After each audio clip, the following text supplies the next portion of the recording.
ಪ್ರಧಾನಮಂತ್ರಿ ನರೇಂದ್ರ ಮೋದಿ ಅವರು ಇಂದು ಭಾರತ ಮಂಟಪಂನಲ್ಲಿ ಜರುಗಿದ ವೀರ ಬಾಲ ದಿವಸ್ ಕಾರ್ಯಕ್ರಮದಲ್ಲಿ ಭಾಗವಹಿಸಿ ಮಾತನಾಡಿದರು. ಸಂಸ್ಕೃತಿ ಮತ್ತು ಸಂಪ್ರದಾಯಗಳ ವೈಶಿಷ್ಟ್ಯತೆ ಹೊಂದಿರುವ ಭಾರತಕ್ಕೆ ತನ್ನ ಯುವ ಜನರ ಮೇಲೆ ಅಪಾರವಾದ ಭರವಸೆಗಳಿವೆ ಎಂದ ಅವರು, ದೇಶದ ವಿಕಸಿತ ಭಾರತ ಸಂಕಲ್ಪವನ್ನು ನನಸು ಮಾಡುವಲ್ಲಿ ಯುವ ಜನರ ಪಾತ್ರ ಮಹತ್ತರವಾದುದು ಎಂದರು.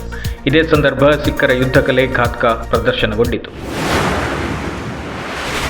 ಭಾರತ-ಪಾಕಿಸ್ತಾನದ ಪಂಜಾಬ್ ಗಡಿ ಭಾಗದಲ್ಲಿ 2023 ಸಾಲಿನಲ್ಲಿ ಅಕ್ರಮವಾಗಿ ಭಾರತದೊಳಗೆ ಹಾರಿ ಬಿಡಲಾಗುತ್ತಿದ್ದ ಒಟ್ಟು 100 ಡ್ರೋನ್ಗಳನ್ನು ಗಡಿ ರಕ್ಷಣಾ ಪಡೆ ಹೊಡೆದುರುಳಿಸಿದೆ ಎಂದು ಬಿಎಸ್ಎಫ್ ಮಾಹಿತಿ ಹಂಚಿಕೊಂಡಿದೆ.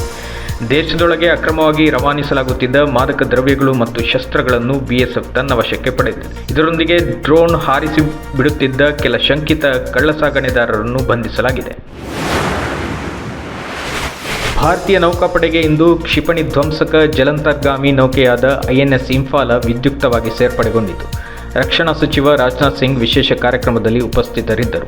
ಈ ಸಂದರ್ಭ ಮಾತನಾಡಿದ ಅವರು, ಕಳೆದ ಅಕ್ಟೋಬರ್ ತಿಂಗಳಲ್ಲಿ ಕಠಿಣ ಅಭ್ಯಾಸ ಮತ್ತು ಪ್ರಾಯೋಗಿಕ ಯುದ್ಧ ಕೌಶಲ್ಯಗಳ ನಂತರ ಈ ಯುದ್ಧ ನೌಕೆಯನ್ನು ದೇಶದ ನೌಕಾಪಡೆಗೆ ಸೇರ್ಪಡೆಗೊಳಿಸಲಾಗಿದೆ ಎಂದರು. ಈ ನೌಕೆಗೆ ಈಶಾನ್ಯ ಭಾರತದ ಪ್ರಧಾನ ನಗರದ ಹೆಸರಿಡಲಾಗಿದೆ.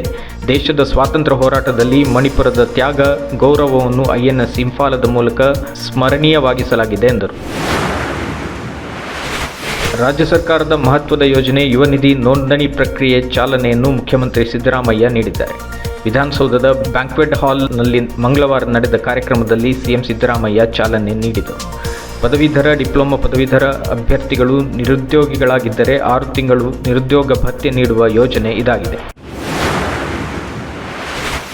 ದಕ್ಷಿಣ ಆಫ್ರಿಕಾದ ಸೆಂಚುರಿಯನ್ ಕ್ರೀಡಾಂಗಣದಲ್ಲಿ ಇಂದಿನಿಂದ ಆರಂಭಗೊಂಡ ಮೊದಲ ಟೆಸ್ಟ್ ಪಂದ್ಯದಲ್ಲಿ ಟಾಸ್ ಜಯಿಸಿದ ಆತಿಥೇಯ ದಕ್ಷಿಣ ಆಫ್ರಿಕಾ ತಂಡವು ಭಾರತದ ವಿರುದ್ಧ ಫೀಲ್ಡಿಂಗ್ ಆಯ್ಕೆ ಮಾಡಿಕೊಂಡಿದೆ.